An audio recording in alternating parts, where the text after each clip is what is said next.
सोचिए, क्या पानी का एक छोटा सा रास्ता दुनिया की एक सबसे बड़ी इकोनॉमी को घुटनों पर ला सकता है? सुनने में अजीब लगता है ना? आज हम इसी मलक्का दुविधा को समझने वाले हैं और देखेंगे चीन का वो अरबों डॉलर का दांव जो वो इसे सुलझाने के लिए खेल रहा है। तो ये सवाल कोई किताबी सवाल नहीं है, असल में ये एक जियोपॉलिटिकल टाइम बॉम्ब की तरह है।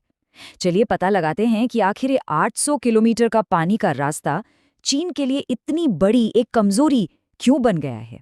देखिए, ये पानी का कोई आम टुकड़ा नहीं है, इसे आप ग्लोबल इकोनॉमी की धमनी कह सकते हैं।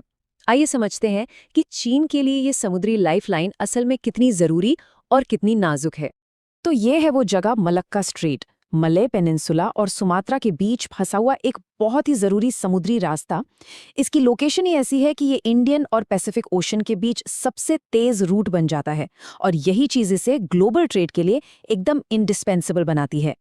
जरा कल्पना कीजिए, एक बहुत बड़ी फैक्ट्री है जिसे सिर्फ एक पतले से तार से बिजली मिल रही है। बस वही तार है मलक्का स्ट्रेट। सिर्फ चीन ही नहीं, बल्कि जापान और साउथ कोरिया जैसे मैन्युफैक्चरिंग के बड़े खिलाड़ी भी अपनी एनर्जी और ट्रेड के लिए इसी एक कमजोर पॉइंट पर निर्भर है। लेकिन तब क्या होता है जब आपकी लाइफलाइन पर किसी और का कंट्रोल हो? यहीं से असल में मलक्का दुविधा शुरू होती है, जहां आर्थिक जरूरत एक बहुत बड़ी स्ट्रैटेजिक कमजोरी बन जाती है। तो ये एक क्लासिक जियोपॉलिटिकल चेस का खेल है।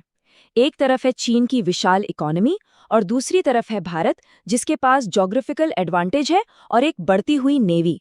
अब अगर कभी हालात बिगड़ते हैं तो जो भी इस रास्ते को कंट्रोल करेगा वो सचमुच दूसरे की इकोनॉमी का गला घोंट सकता है।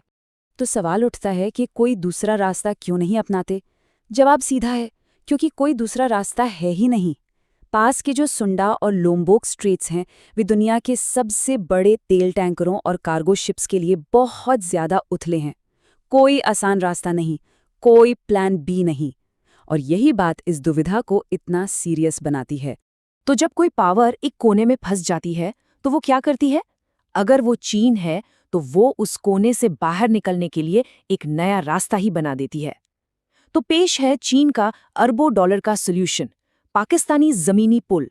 ये इंजीनियरिंग और जियोपॉलिटिक्स का एक बहुत ही दाहड़ कदम है। इसका नाम है सीपीक, यानी चाइना पाकिस्तान इकोनॉमिक कॉरिडोर। ये सिर्फ सड़कों और रेलवे का नेटवर्क नहीं है, ये चीन की एक कोशिश है अपनी सबसे बड़ी स्ट्रेटेजिक कमजोरी को दूर करने की।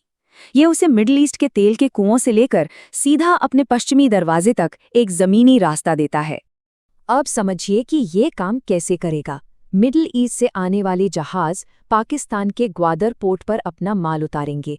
वहां से उस सामान को ट्रकों और ट्रेनों पर लादकर हजारों किलोमीटर तक मुश्किल रास्तों से होते हुए सीधे वेस्टर्न चाइना पहुंचाया जाएगा।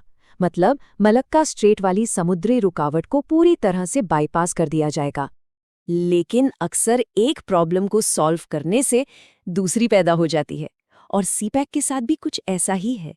ये एम्बिशियस कॉरिडोर सीधे तौर पर संघर्ष के एक केंद्र से होकर गुजरता है, जो अपने आप में जियोपॉलिटिकल और सिक्योरिटी की नई चुनौतियां खड़ी कर देता है। इस प्रोजेक्ट के साथ जो सबसे बड़ा मुद्दा है वो है सॉवरेनिटी का। ये कॉरिडोर पाकिस्तान के कब्जे वाले कश्मीर से होकर गुजरता है, एक ऐसा इलाका जिस पर भारत अपना दावा करता है। बस यही एक बात इस प्रोजेक्ट को शुरुआत से ही एक विवादित प्रोजेक्ट बना देती है। इसको ऐसे समझते हैं, जब कोई भारतीय नेता अपने ही राज्य अरुणाचल प्रदेश जाते हैं तो चीन इसका विरोध करता है। ठीक उसी तरह भारत के दावे वाले क्षेत्र से चीन का कॉरिडोर बनाना एक बड़े डिप्लोमैटिक टकराव को जन्म देता है। सॉवरेनिटी के अलावा एक सीधा फिजिकल खतरा भी है। ये कॉरिडोर पाकिस्तान के अशांत बलूचिस्तान से होकर गुजरता है, जहां अलगाववादी गुटों ने लगातार सीपैक प्रोजेक्ट्स और चीनी कर्मचारियों को अपना निशाना बनाया है। ये किसी ट्रेड रूट से ज्यादा एक एक्टिव कॉन्फ्लिक्ट जोन जैसा लगता है। और मान लीजिए किसी तरह ये बन भी गया तो भी ये हमेशा एक नाजुक कड़ी ही रहेगा। सोचिए, पहाड़ों के बीच से गुजरते पुल, सुरंगें, पाइपलाइन, ये सब कितनी आसानी से निशाना बन सकते हैं। मतलब एक समुद्री प्रॉब्लम को सॉल्व करने के चक्कर में एक जमीनी सिक्योरिटी का सिरदर्द मोल ले लिया गया है।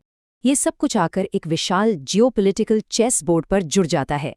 चीन अपनी सबसे कीमती चीज यानी अपनी इकोनॉमी को बचाने के लिए एक बहुत बड़ा दांव खेलता है, लेकिन ऐसा करते हुए वो अपने दूसरे मोहरों को नए और अनजाने खतरों के सामने खुला छोड़ देता है। और हाँ, एक बड़ी दिलचस्प बात है जो हमें कुदरत की अपनी सीमाओं के बारे में बताती है।